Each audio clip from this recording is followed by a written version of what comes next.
kerhosta valmistautuu 188, 189, 190.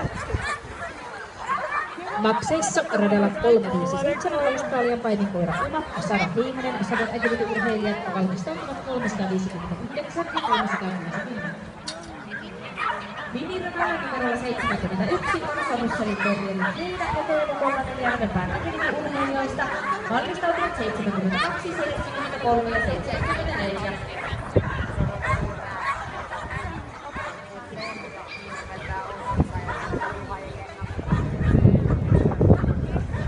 Ja medien radalla seuraavana lähtövuorossa 188 Essinjoen Villakoira Kaija ja Johanna Väisänen Jukkomutti ry:stä valmistautuu 189, 190, 191. Valmistautuu 72, 73 ja 75. Elikkä Tietääks kukaan, että painetaanko tosta samasta tää pois? Joukkueessa 139 Savon agility-urheilijoiden Australian paininkoira valmistautuvat 141, 141, 142. Mahdotonta huutoa pitää tää yleisö, ollaanko tässä Suomessa ensin? Mineissä 10.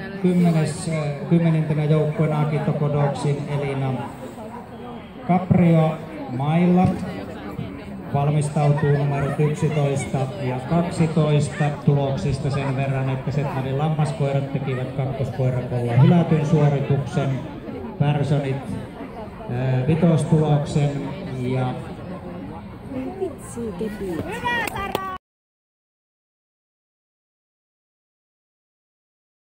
Valmistautuvat 524, 525, 526. Mediradalla saatiin tämä ensimmäinen ryhmä käytyä läpi. Ja tuota pikaa toinen rataan tutustumisryhmä pääsee tutustumaan rataan, eli koirakossa numero 281, 317. 281-317 rataan tutustumiseen. Ja tuossa minien radalla menossa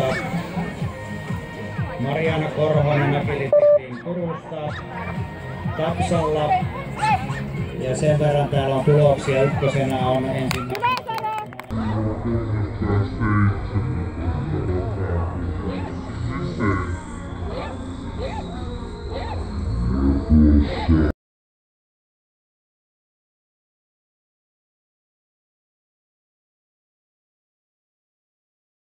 Kiemurat ja tullaan näin kunnialla maaliin Hippu ja Minna-Maria.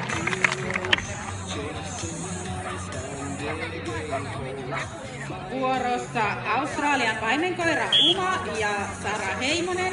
Savon agility-urheilijat valmistautuu 557, 92, 604. Uma ja Sara lähtevät hyppyradan jälkeen sieltä 34. Heillä tulos -2, 48.